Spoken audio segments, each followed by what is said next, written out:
Hey guys, this is Sasuke125 here. Today I'm going to do a review on Puzzle Fusion Lumines Plus for the PlayStation 2. This game was developed by Q Entertainment and BGV Games and Namco Bandai, aka Bandai. Other than that, that's all you need to know about the developer information. But what is this game exactly?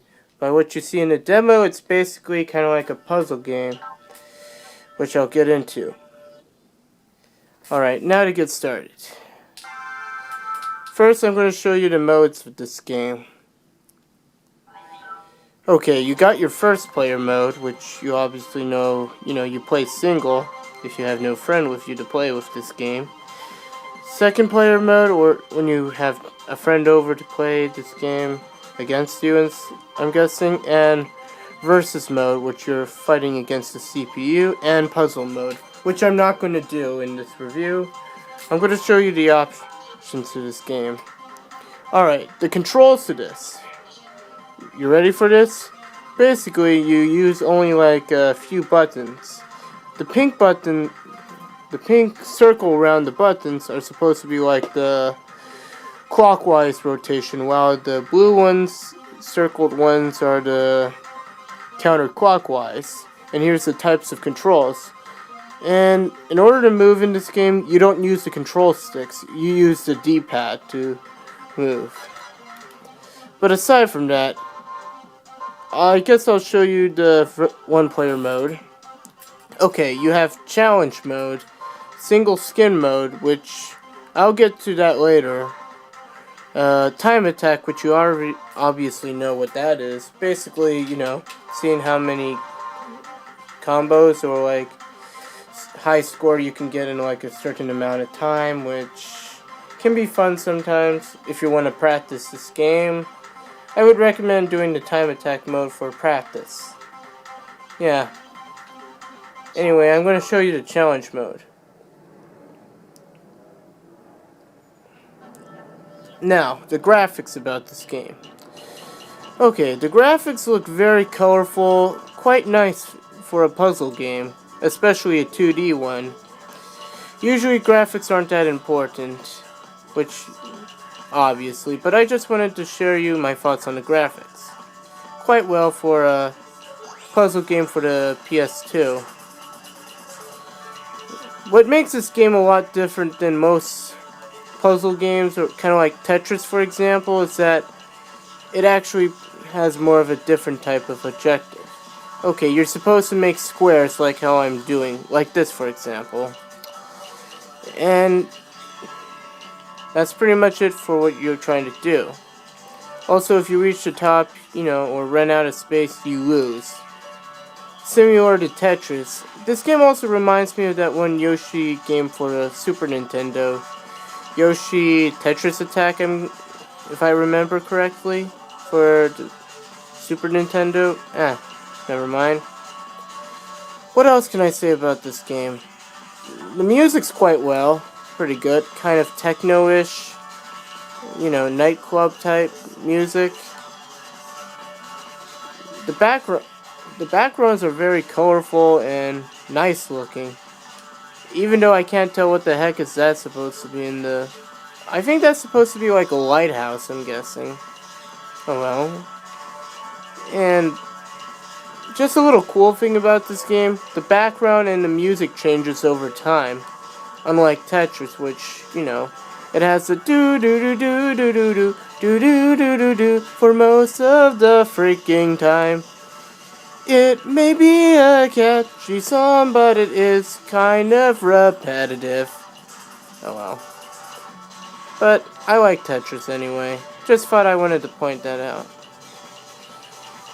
Oh yeah, the music changes if you get a certain amount of blocks, I'm guessing, or like if you look down on the bottom left, you see the level system, which is similar to Tetris with the whole speed level. Like, the more blocks you get, or like, the more things you clear out, the more faster the game goes, which can be quite difficult or tricky.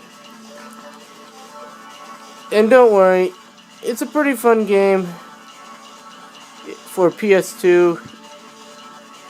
Let's see.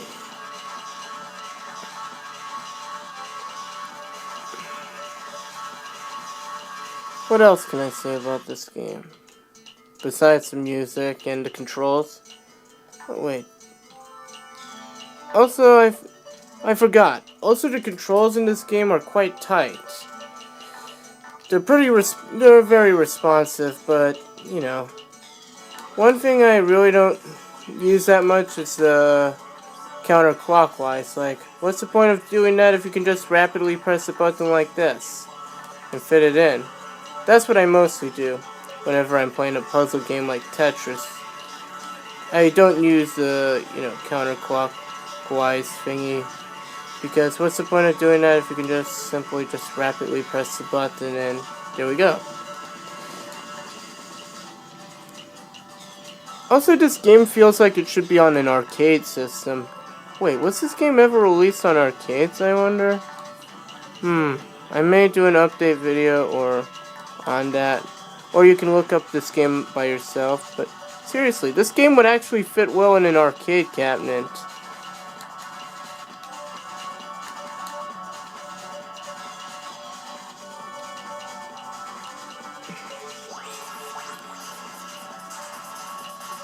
Also, I think that sound effect not too long ago you just heard was supposed to says that you just leveled up, obviously. Like that again. Now I'm on level 3. It's kind of difficult to get to a high score in this game. I mean, to beat your own high score. What I mean is that, it does get gradually difficult. Alright. If you can look on the bottom right, there's my high score, and there's my current score on besides that.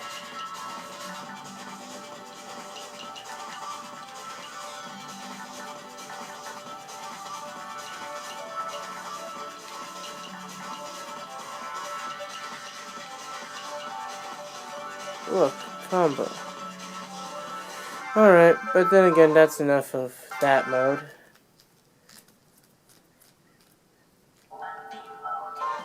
Oh yeah, for the single skin mode, basically, you select a background that you choose with the music that fits the background. It's like playing challenge mode, except that, you're only playing on one skin. However, unlike in challenge mode, which changes skins over time, as soon as how well you do in a game, or like how far you get in challenge mode. Anyway, here's time attack, which obviously I don't need to go into detail again. Alright, now for the one player versus CPU mode. Now the CPUs in this game are quite tough. The first one may not be as bad, but later on it will get a bit harder. Luckily, if you know how to play this game and, be fast on your feet, you could probably beat this, and guys have no much trouble on them. Then again, it can be different for different types of people, depending on who's playing.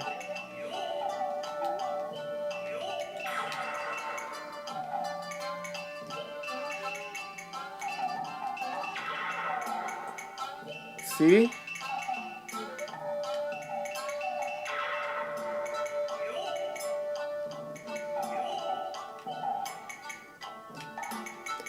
Oh, I forgot to mention in versus mode and in computer versus, the more squares you get than the opponent, the more space you get, like what you're just noticing with the line and stuff.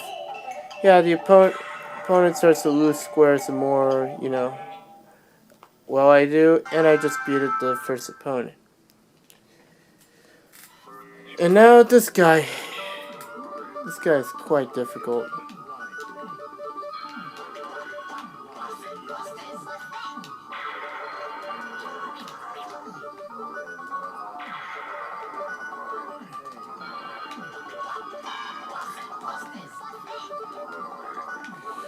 This record type character is really annoying when I first played this game. I'm gonna try beating him in this. Why does that "I'm going to riot" sound kind of reminds me of Vector the Crocodile's voice from Sonic? Yeah, well, it's probably just voice coincidence. Ugh.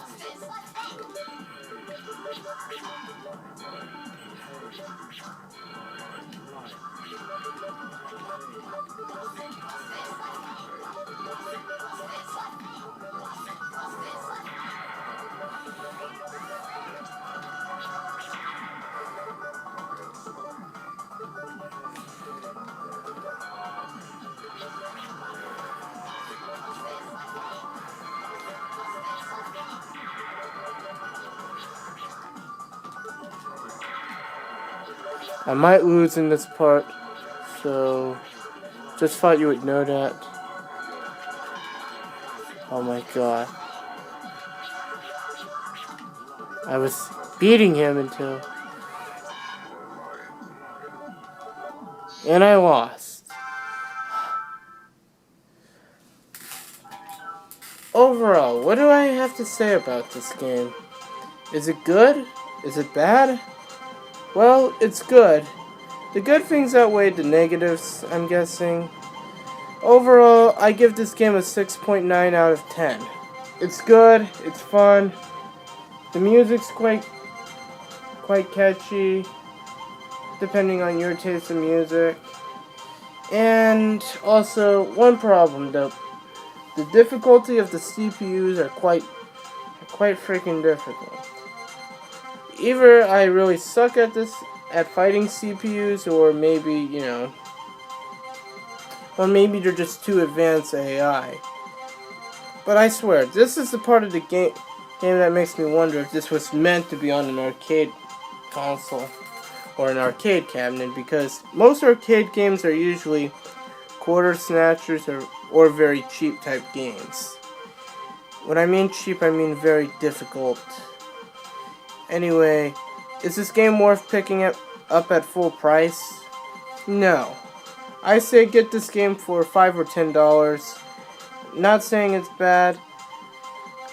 Also, if you do have a Blockbuster nearby or any game store that allows renting, I would recommend renting this game first before you buy.